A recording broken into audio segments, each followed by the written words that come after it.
Hey everybody, welcome to the Anthony and Todd Show. I'm your host Trevor. And I'm Vincent. And today we're going to be talking about the latest Cheekface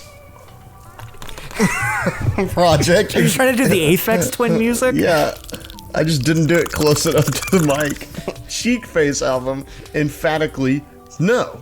Cheekface is an LA-based indie rock trio who are very much so inspired by talk singers, as they say, like Lou Reed and David Byrne. Back in 2019, they released Therapy Island, their debut record, but then over the course of the last couple of years, 2019 and 2020, they've been releasing pretty steady stream of singles and recording what would eventually become their second album on the New Professor label, Emphatically No. I first heard of Cheekface from their song Listen to Your Heart No, which is the opening track on this, and it's kind of the lead single, and I was surprised by Greg Katz's kind of version of talk singing. I was just surprised about kind of the mundane way he was talking about absurd and anxious things, and that would go on to the rest of the album, is treating the absurd like the mundane, because like I felt like his delivery across this entire thing is the same thing, and what he's talking, the stuff he's talking about on here is just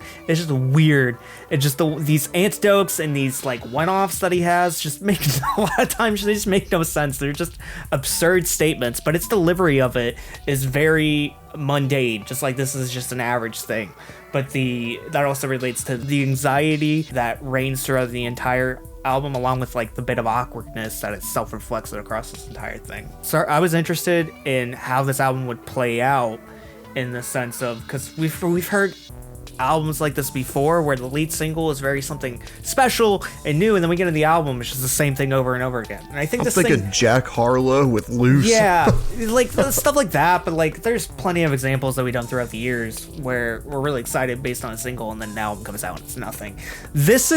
It kind of has that problem, but I think it redeems itself, not really through the diversity of the instrumentation, but more just the character alone shining throughout all these tracks, and especially the hooks. The hooks on this thing are very catchy. I'm thinking of Big Friend, Crying Back, Listen to Your Heart No, Emotional Rent Control. Like, there's some really, really fantastic hooks across this thing, and the character and the humor that are played out, I think just really brings it to its fullest potential. I think the hardest thing I can probably say about this album is that I would like a little bit more production diversity, but also I think this album's a little bit too long. I think if you cut like 2 tracks off, it would have been the same or a little bit better output. Especially Loyal Like Me and Do You Work Here. I think I'm kind of finished before we get to the final track, Don't Get Hit by a Car, which I really enjoy. Yeah, I think that one thing I could knock this on is that it is a little like samey.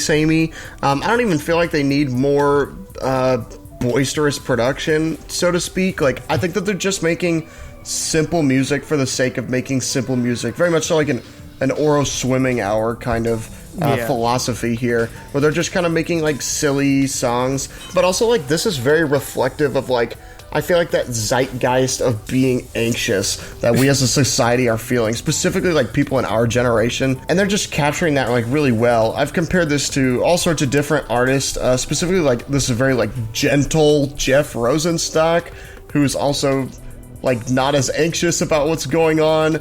This is a very like winding Courtney Barnett type stories that's and a really good here. comparison that I forgot about earlier. Courtney Barnett fits the style-wise and production-wise, very Cake.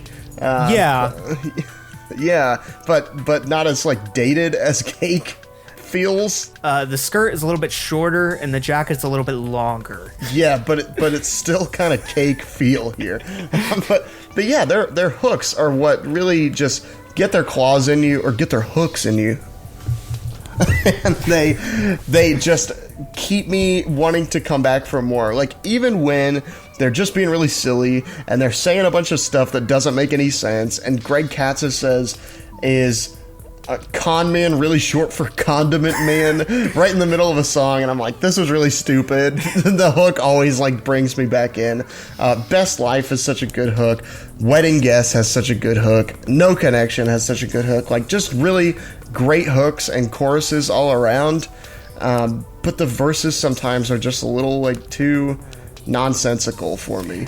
I think it's like almost like a 21 Pilots syndrome, where he's just saying stuff to say stuff, and it doesn't really mean things sometimes, but I think one thing I can give it to him is it's just funny. Like on Emotional Rent Control, he says, Venmo me when you get home so I know you get home safe.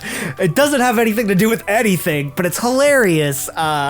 The hook on Crying Back, I'm bringing crying back, crying on my snacks. Like, it doesn't mean anything, but it's hilarious. No, basically, they're just being silly, but like, in a way, it almost feels like a comedian, like, writing down one-liners and then just throwing them all on an audience, like, one right after the other, just to see what sticks.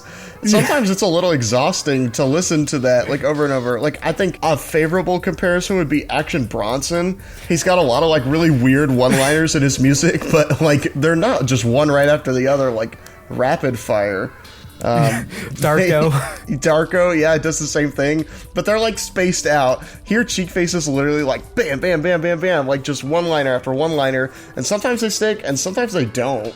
It's just kind of, sometimes it's hard as a listener to get through that, but otherwise, like, I really enjoyed this album for what it was. I really like the songs. I feel like they know what people are going through.